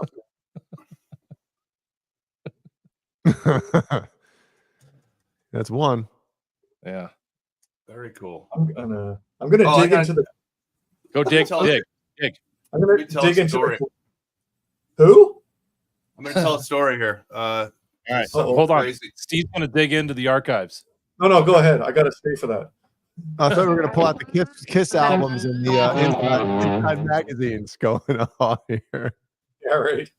So we played Seattle and Kurt and Steve showed up for that. It was a great show. The next night we played in Portland at a place called Dante's. This is last Friday night. And Dante's Inferno. Dante Hicks. Dante's Inferno from Dumb Dumber. Right. So we set up and we're sound checking there, and we had the people yelled stop, and we looked down and there's somebody laying on the floor of the bar, and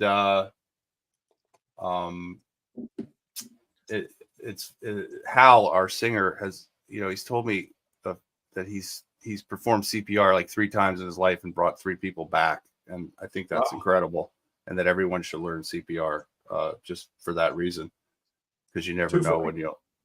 Really cool. But so he jumps down and starts working on this guy.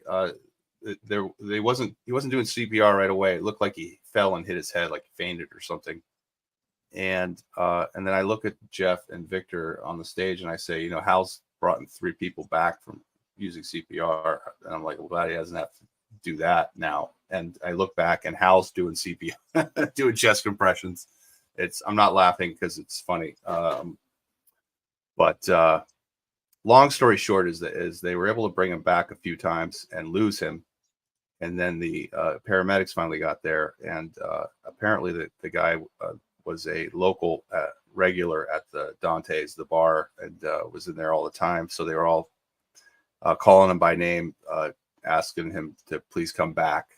Bob was his name. And it was really sad because Bob passed away right there on the floor in front of our sound check. And it really put a lot of things in perspective. Hi Derek. I shouldn't have said anything.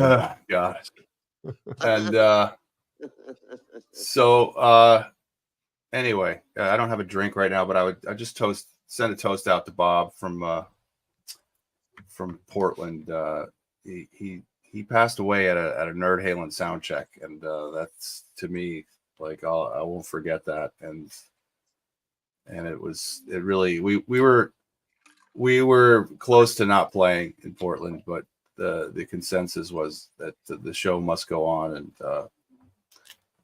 that's what happened after the medical examiner came in and did the examination and blah blah blah. We went out to dinner and then we're told to come back and finish our sound check, and then we played later that night, and we dedicated the show to Bob at the end, and it was crazy, and I don't think I've ever seen anything like that in my life, and I hope I don't see it again. I mean, I watched my grandfather when I was 19 pass away. He was at the end of his life in hospice. I obviously saw my mom die a couple of years ago. I'd never seen anybody just die in front of me like that, and have people working their asses off to try and save them. And not to bring the show down or anything like that. I just thought I would mention it on behalf of me and the guys in the band and everything. I don't think Bob had a lot of family. He kind of was just a regular at that bar, and the bar was his family. So super sad. And you never know. I would just say, hug your loved ones every day. Tell people that you haven't talked to in a long time that you love them, and tell people that you see all the time that you love them, because you never know when you're going to be the person on the ground trying to bring back. You just don't know. So I had to share that experience because it's sucks. And I guess, life is precious. It's precious because we all die, and we're all going to die. And I guess it wouldn't be that special if we live forever, even though some people want to. But yeah, I mean, that's why Steve and I took the trek, 2-3 hours to see you, because you never know what tomorrow brings. Yeah. Totally. Spending the time with my son, like, I've gone to a couple concerts with my dad, but like those are memorable moments that one, you can't take them back, and two, when you wish you would have done them, usually it's too late, right? So That's just right. do it. Yeah. So oh, we got super chat. So yeah, Jay, you want to hit that? I'll read it. Money. Big bucks. Big money.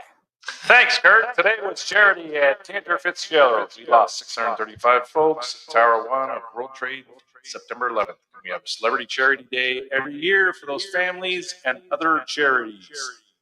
God bless. Mikey Mojo. Yeah, absolutely. Was that 23 years ago? Is that math right? Yeah. Holy shit. You know, it's a crazy bit of trivia about Cantor Fitzgerald. Is that JFK Jr.'s wife's sister, Carolyn's sister. She was on the plane with them. You know, the three of them died in that plane crash. She was an employee at Cantor Fitzgerald. So if she hadn't gotten on that plane, she probably would have been in the World Trade Center 2 years later. So I mean, talk about, you know, your number coming up. So here's something crazy. This guitar right here. Yeah. What? I bought on September 10th, the day before 9/11. What? And that the next day on September 11th, I was going to my brother's to go jam with him. And my other brother was going to join us. And he's like, no, I ain't going. Have you guys watched the news? Of course, we watched the news. But so I remember I got that guitar the day before 9/11. My first guitar. I don't think anybody remembers what they were doing on September 10th, but you do. Yeah. Because you have something. So, man. While we're on it, do you guys have any memories of how you heard about it or whatever? Yeah, I do. I was at, sorry guys, I was at work. What was it? Was it around 8:30 in the morning it happened? It was 8:46, but it would have been 5:46 on the. Yeah, it was right before Pacific. 6 o'clock Pacific. Yeah, okay. So we used to start early at 5:30 in the morning. And I remember I was at work and all of a sudden I walked in this room. I thought I was watching like Die Hard or something. Like the movie. No, I'm actually not kidding. That's what I thought of. I thought I was watching a movie like Die Hard, and all of a sudden you see this plane go into the building. But this was like when the second one hit, it was like live. It was happening. Yeah. Oh, wow. It's crazy. Yeah. I was driving down Walnut Avenue on my way to work. This was back when I worked at Coca-Cola, when I used to drive a semi-truck for them. And I had to be there at 6, and literally it was like 10 to 6. And I know exactly what road I was on. I was going under an underpass. And then throughout that day, as I was doing my stops, like all these people had the TV going in mini marts. Did you hear it? Did you hear it on the radio, or did someone call? I heard on the radio. Primitive cell phone. Or... I heard on the radio. This is before, probably before I had a cell phone. Wow. Yeah. Jay? Yeah, I was at work. I don't know if Butt Cheeks is still in here, but I was working at IBM at the time. And just hearing it was fucking weird, man. You know, I can't remember if there was like, 'cause the job I was doing at the time, I was kind of like walking from different buildings to different buildings. And I don't think I was able to see it until maybe we got into a break room or something. And then you really understand like I remember hearing like, oh, a plane hit one of the trade centers, and you're thinking, oh, did a pilot have a heart attack or something? And then as like we're listening to that news report, then the second one, you're like, holy shit, what, you know, and it's almost like just a dream, you know, fucking terrible, terrible dream. How far away were you from that, Jay? Like a car ride away? Yeah, hour and a half tops. Where's that IBM?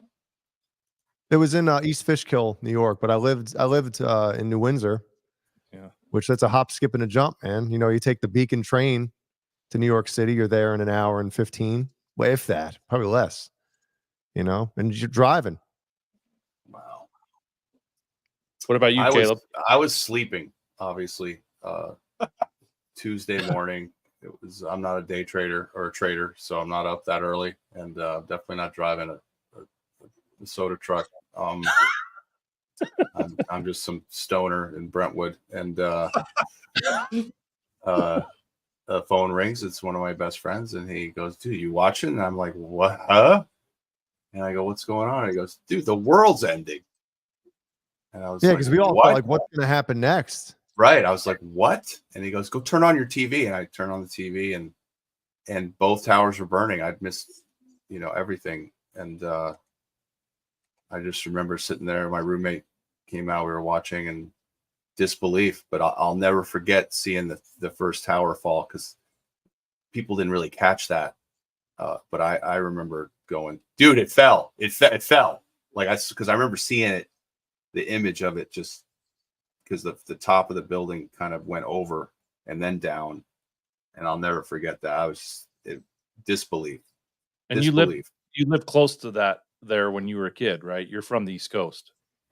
Oh well, yeah. I mean, I was born in New York City, and my family's from New York and the New York area, and we lived in Connecticut until I was almost 9 years old, and we moved to California then. So I grew up in that city. Both my grandparents lived in the same building on the Lower East Side in Manhattan, and I was fascinated through my whole childhood of those buildings. I used to draw them. My grandfather took me to the top and to the observatory up there, the observation deck, and I just thought they were the most incredible structures I'd ever seen. And what's crazy though is my mom hated those buildings, and she thought it was like uglied up New York, and she just didn't understand why anyone thought that they were good looking, because they were kind of just square, obviously square edged. But she always referred to them, and this is crazy, as the twin tombstones, because that's what she thought they looked like. Yeah. The tombstones you see it, like some of those monoliths you see it at the cemetery. Yeah. And she always said that. And just the irony of that it still sticks with me. So, dude, but Lewis saw the plane hit the second tower. Oh wow. Yeah. Wow. Yeah. So many people, naked eyed that event, and we're like scarred. Just the hundreds of thousands of people that were down there watching as it was happening. No, we're going to try to keep away from those. Yeah, sure. We got it. There'll be conspiracies forever on everything, and but I do know what weight is and gravity and heat, and I'm just going to stick with that for now. And controlled demolition, I know. Yeah. we all know what that looks like. Well, it doesn't look like that, because controlled demolition is straight down, and these went out like a plant. So it's possible. It is possible. I mean, building 7's a different story for me. That one's weird, but the two towers, it definitely looks like they gave way from their structural situation, and I believe they were built with flaws. Anything that big, built like that, well, they were built with the purpose of being able to withstand a plane hitting them. Right. Hey, wait, Black Salami. Let's start it. No, I'm kidding. Let's not start it. But I'm surprised Black Salami is actually commenting something besides. Doesn't melt steel, but it weakens it. So things can bend, and then when things bend, they lose their structural value. So I mean, there's arguments both ways, and people will going on forever, and it's pointless right now. Fuck it. It's pointless, especially on a day like today. Yeah, a lot of people lost their lives, and it was awful, and all the lives lost because of it, all the war and all that crap that came out of it, and I wish we could go back to the day before when we weren't thinking about shit like that ever again. That was another thing. No one ever thought anything like that could ever happen, and it did. So anyway. Do you remember after it happened though, the fucking togetherness of this country? And you look at it now 23 years later, and it couldn't be farther from the it's just it sucks. Well, I mean that would just think if we were invaded by aliens, from outer space. Yes. What would take me with you? What would happen to everything on Earth? Petty. First of all, we would die, because they're if they have the technology to make it here, then they have the technology to just freaking ace us out. Yeah. And but that's a whole different story. Steve, remember we did that show on aliens a couple years back?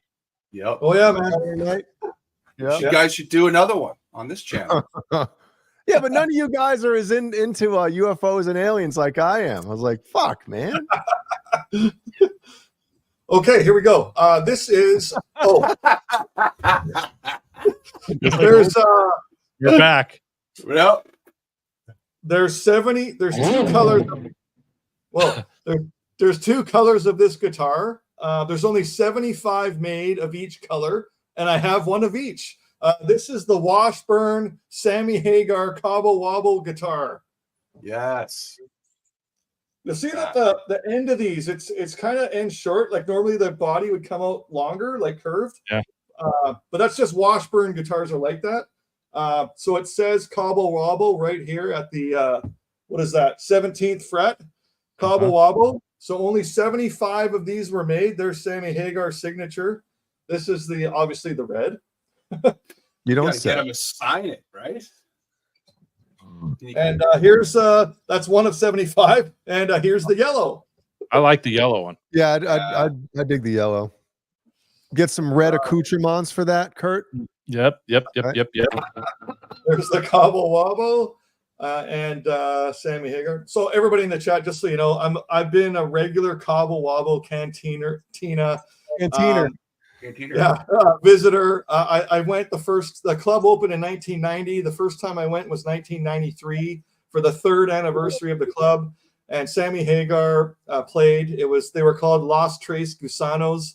It was Sammy Hagar, Michael Anthony, and David Lauser on drums. Sammy's solo. Yowza. I say, and then the last time I went was 2019, right before COVID. So yeah, basically 26 years on and off. I probably went a dozen trips down to Cabo. So yeah, big fan of particularly Michael Anthony. I like seeing him perform.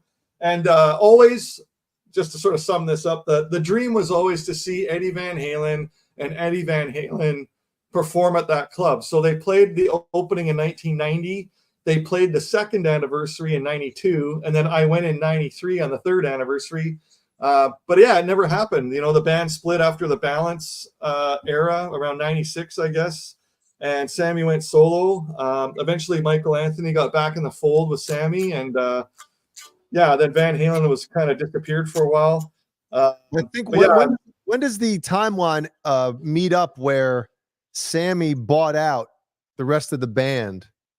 Oh, I'd say 93 probably. So probably right before you were deciding to go is when Sammy bought everybody out, and then Eddie and Alex fucking, you know. In 93, when Ed Loeffler died, the band started getting into rocky situations, and in Sammy's book, I think that's when he bought them out for 20 grand, 10 grand a piece. Oh. Yep. Because supposedly Eddie and Alex didn't want to put any money into it, right? Right. Well, it was no, there was a little. Yeah. Go ahead. There was a spell there when the Cabo Wabo was kind of shut down. It had like caution tape around it. It was shut down, and then no tax he missed like 3 years of taxes. Wow. Yeah, and then I guess Sammy and some other investors just started getting it up and running again, and yeah, it was saved. And yeah, I had great times going down there. But the dream was always to see Eddie and Alex play there, so it actually never happened for me. So and then of course Eddie Van Halen passed away in 2020. So I've never been to Hawaii and Australia, so it's time to venture to other places in the world. I've been to Brazil and Sri Lanka, and I just have other places in the world I want to see now, because unfortunately that dream is over for everybody. But Sammy's still playing down there. He plays this October 2 shows. He opened at the Palms Hotel in Vegas. It's called Sammy's Island or something to do with his rum. And so he does 2 shows in Vegas, and then salesman. There it is. two shows. There it is. He's doing 2 shows in Vegas and 2 in Cabo, but it used to be 4, like over an entire week in Cabo. And there's a restaurant on the backside of the Cabo Wabo Cantina that's been shut down. So it's kind of, I think, sort of retirement is imminent maybe with these guys a little bit. But yeah, I had great times. But anyway, I just wanted to show these because they're a little bit rare when there's only 75 of each color. Yeah. Hey, when those guitars came out, Steve, how much were they? Oh, Do you remember? I'd say 800. So they were kind of like middle of the road type of. Where are they made? Good question.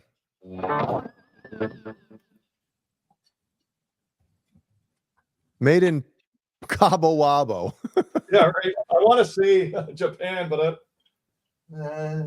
Indo. All it says is handcrafted since 1976. Wow. My dad said the same thing about me. What year did those come out? Wait. Do you remember what Sorry. year? Washburn started. It actually says 1876. The other one was a bit washed out. 1876, is that right? Washburn? What? They used to make washboards. Yeah, right. I wish there was a sticker on here, Caleb, that said made in Japan or something, but it actually doesn't. Nothing on the back of the headstock? No. Huh. Someone might have to Google it in the chat. Now, in your opinion, Steve, do those feel like really good guitars? Or are they kind of like, eh? I have nothing bad to say. Okay, I have nothing bad to say. Yeah. Made in Korea. Oh, there you go. Steve, would you, if you had the opportunity, would you get Sammy to sign those, or would you want to keep them without the signature? I have no problem with him signing them because, to be honest, it's not like I play these live. It's part of my collection. Yeah. So, yeah, I'm not the biggest guy with signature stuff, but I'm assuming that it ups the value at some level. Well, a Sammy Hagar fan, yeah, but you could also just get the backplate signed. If I could bring the backplate with you. No, I'm actually asking you. I'm actually asking you guys this. Do you think something that's signed by that artist is going to be worth more in value? I mean, I think so. Absolutely. Back of the headstock. It's a stock guitar, otherwise. Yeah. And yeah, the right. signature of the actual artist. It doesn't have to say Steve or anything. Just say Sammy Hagar, and he could date it or something. And yeah, then, I guess that goes with anything. I guess it could be a drum head. Or the value goes up 3 to 4 to 5 times, I believe. So with that signature, so yeah, especially sadly when someone passes away, right? Yeah, and we're getting close. So But I think a signature on a magazine isn't going to be as worth as much as a signature on a guitar that's their signature guitar. So I think it just inflates it. Mm-hmm. I remember baseball cards. If you got one signed, it like reduced the value. Remember that? Like, what are you doing? Right. So, Steve, I told you my daughter's getting married in Cabo in February. Right. I might try to go live from Cabo Wabo, or maybe do a video and we'll upload it. But Jay, today you are now looking at an ordained minister. Who? Me. Really? One of Steven's friends from high school came over today. He texted me last night and said, "Hey, are you guys home tomorrow?" I'm like, yeah, which is totally odd for him to ask me and not Steven.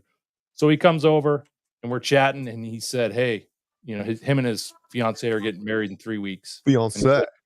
I'd be honored if you would marry us." And I'm like, what? So I'm marrying one of Steven's best friends from high school, him and his wife. How did you become an ordained minister? So I got online to do apparently for Washington State, there's a test, and it took 5 minutes, and I got a certificate. Reverend Kurt? Reverend Kurt, it's official. The Rev. Oh, dude. I'll send you guys the certificate, but it happened like an hour before we went live. I'm sorry, you're Reverend Kurt from now on. So now I got an officiated wedding. I'm a little nervous, but hopefully you'll be great. Fine, yeah. Let's do it live. Yeah, we should do during an episode. We can go to right after they get married and say the vows. We can go to what the fuck are you doing? Right away. Yes. Oh man. Wait, can you do confessions? I already have been, so it's official now. All right, we got to have a segment on the show. Have people call in and confess their sins. Yeah, and Kurt can say it's all right. You're still going to hell, but you know what? For the time being, I'll Send forgive a you. small check. That would be so cool if it was if people were anonymous and did that from our chat. When everyone just tried to figure out who it was. That's a great idea. I think we'll do that. Tell me the craziest thing that you've ever done that you haven't confessed with the Lord. Yes. I always look at it like, hey, why do I have to say it? He knows already all the shit I've done. Yeah, he was there in the front row. He was watching the whole time. He was watching the whole time.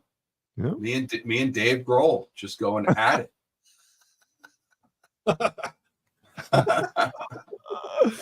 Father Kurt. Too soon. I've sinned. Absolutely. Wow, Reverend Kurt, welcome. Yeah, congrats, dude. That's kind of cool. Father. Does anybody want to confess anything in the chat right now? Yeah, I think Renus already did. Oh, Venus. Where was it? All right, here. Consumed with sin. 5 hours of confession. Caleb, I have questions for you. There we go. Okay, we got a few minutes left. Let's go ahead. Oh, okay. Can you tell me that's about right. your meeting? Yeah, we don't do marathon shows on the Under the Bus Network. Oh, oh, just not on. Yeah. No, we haven't done it yet. So, can you tell me about your meetings with Eddie Van Halen? Do you remember the conversations you had with him when you met him? I thought we just said we weren't doing marathon shows, Steve.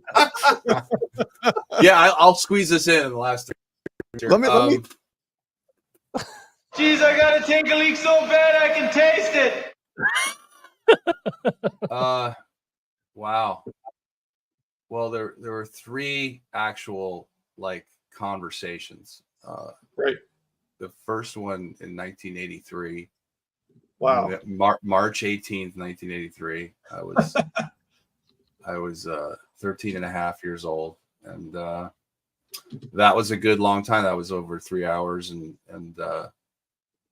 I don't remember a lot of the conversation, but I know I was asking a lot of questions, some really good questions and some really stupid questions. But what I remember most is that Ed and his brother were there, and they couldn't have been nicer guys to me, and especially Edward. He was what I think I was lucky was that it was the whole meeting was not there was nothing Van Halen related to it. Oh, it was his wife's show they were taping one day at a time, and it was in the green room at that show, which was not a room, it was just behind this stage set on a sound stage at Universal. Right. And so there's just a bunch of director's chairs and a monitor, and so the actors were just walking in and out during the 3 hour taping of the show, and I was sitting with the Van Halen brothers, and you know, obviously life changing forever. And you know, I always say that I felt like Eddie Van Halen was my friend when I went home that night, because of the time we spent and how cool. He couldn't have been nicer. And do you remember anything specifically you said or talked about? Sure. I mean, Beat It was just out, so we talked about the session, and oh wow. And he was about to do the Brian May sessions. He was excited about that. And he just finished his studio, which he was really excited about. And they were starting to work up things for 1984, which it wasn't titled yet, obviously, but the new album they were working on. And they were getting ready for the US Festival in about, almost just a couple months later. And so they were talking a lot about that. And it was big news because they were making all that money. And but I, the thing I remember most is he was just asking me regular questions about me, and like what I I play sports, and where I grew up, and what part of town I'm from, and are your parents here? You know, like I was like, yeah. I think it's amazing as a 13, you were 13 years old, you said? Yeah.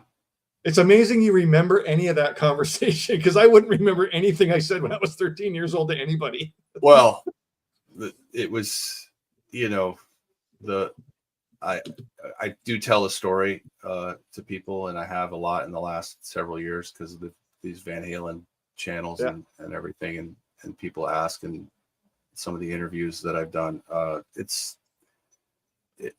nothing sticks with me more than just how nice a person he was. And he could have been a dick that night, and I would have, I don't know if I would have been a guitar player, you know.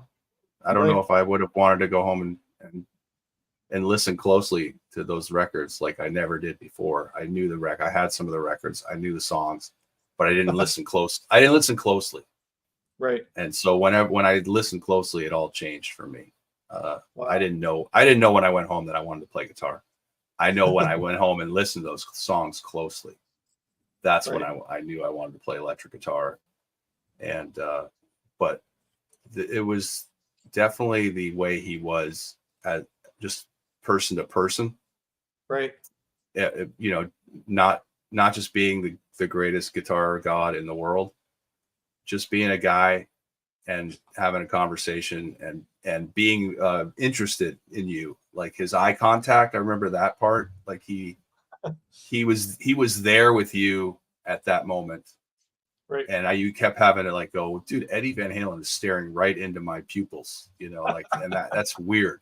That's weird when you're, you know, and that would be at any point in his life. But it's 1983, you know, tell me a more, you know, popular guitar player, rock star in the world. So it was life changing. And then, you know, a couple more times were very cool too, but I'll just tell that one because that's all we really have time for. But you know, it was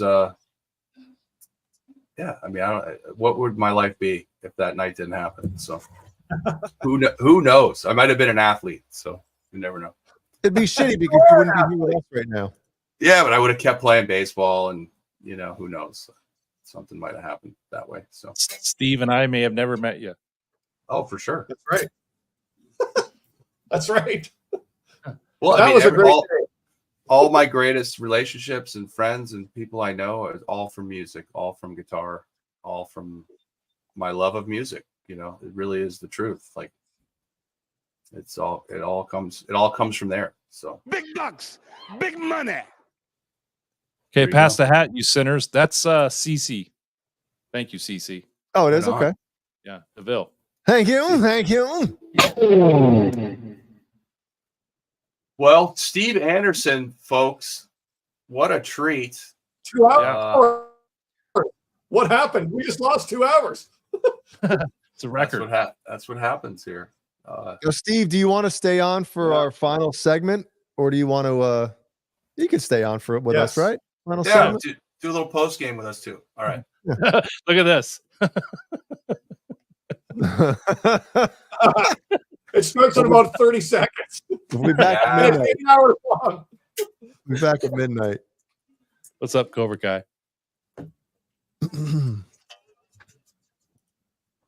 What am I doing? All right.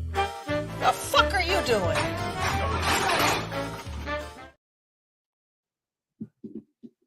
Okay, Steve, do you know what this segment is? Steve's a safety guy. Of course he knows what this segment is. All right. Are you leaving?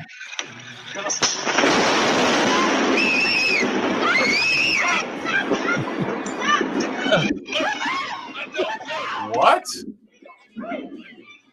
Supposedly this family moved to Florida and they had no idea about their thunderstorms in Florida, which is weird.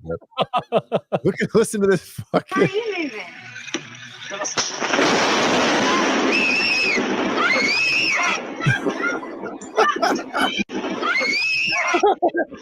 Hold on. Do I hear Thunderstruck from AC/DC in the background? Yeah, I hope we don't get flags for that.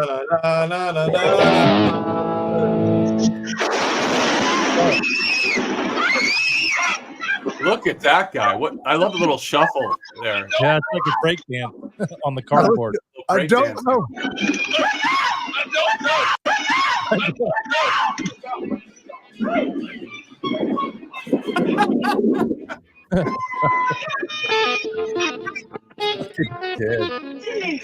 That dad looks like he was using a pipe to shield himself from the danger. Look at him.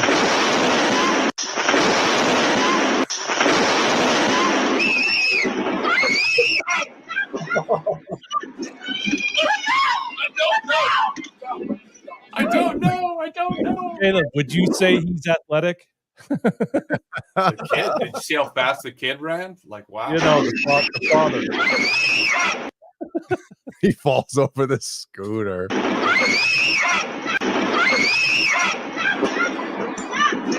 Look at him.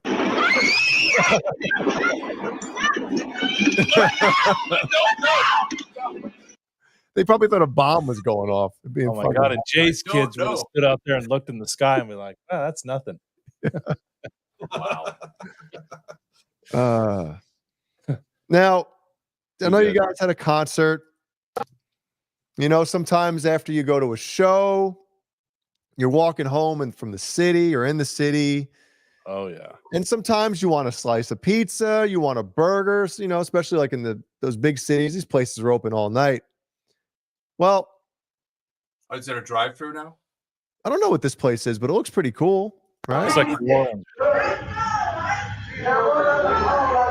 Look at those pizzas, right? Those look fucking. They look hungry for a pizza right now. See the guy coming up. See, listen to what he orders, though. It's okay. It's okay. Cheeseburger, please.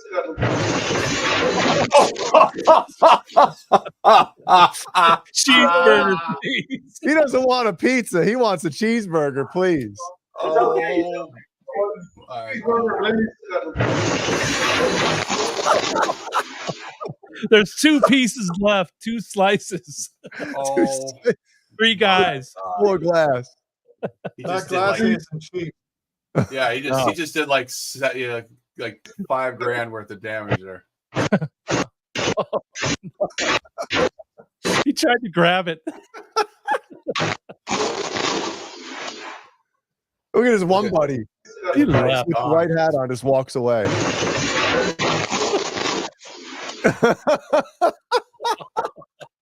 Right? Oh, that's too good. That's gonna cost. And the man. Yeah. How long does it go? Oh, That's it. okay. Cheeseburger, please. That's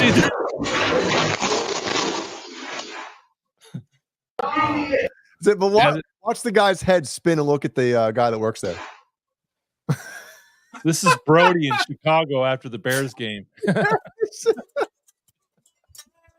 Beezman doesn't want a fucking pizza. Oh, Cheeseburger, please. Cheeseburger, please. oh, there's 4 of them. There's another guy. That's a chick. Man. All right, so I know I teased Kurt and his truck earlier. But here it is. Here we got Kurt driving his truck. Is it a Dodge Ram? And obviously you're not paying attention, Kurt. I don't know if you're fucking texting me or what are you doing here? But oh,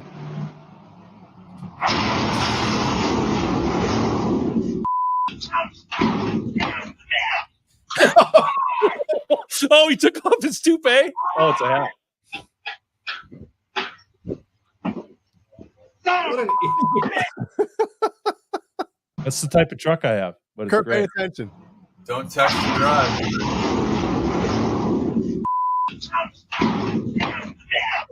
You think Javier left the fucking dumpster in the middle of the road?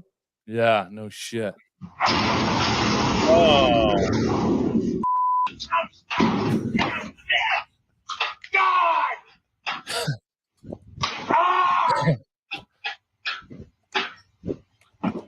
He got his hat back. Oh, let's slow mo this one. There you go. Dude, look at the hood. The hood go up. What? Look at the hood when he hits it. I know. Is airbag going? No. Oh.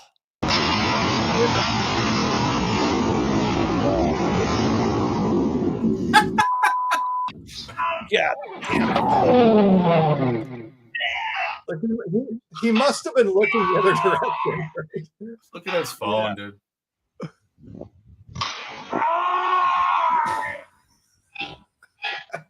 So You don't damn look at bald. your phone when you got 40 sheets of sheetrock on the back on a trailer. Yeah. Son of a man. Did he keep going? I don't know.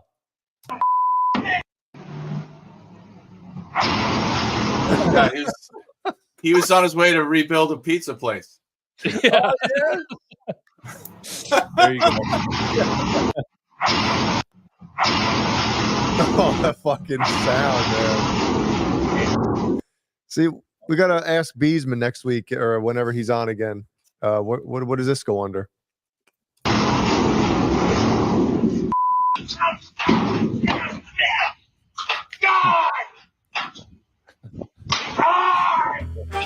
The fuck are you doing? 0 days without an accident. V8. 0 days without. Steve, Wow. Caleb just had a pull out of that rum bottle. Oh yeah, 2. He's back. He doesn't have time. We don't have time for shot glasses or glasses. I just pull it out of the bottle. Well, no one else is drinking this, so it's all me. well, good thing Shen isn't fucking sipping on it over there. Good thing. Dad, this is good. Yeah. Thank you, Patty Dill. Patty Dill's been very kind to me tonight. Patty is awesome. Yeah, she's awesome. She's awesome. You got a new fan, Steve. Oh yeah. Okay, Caleb, hit it. Mean Street. We're out of here. Oh, Mean Street and Standard. Yeah,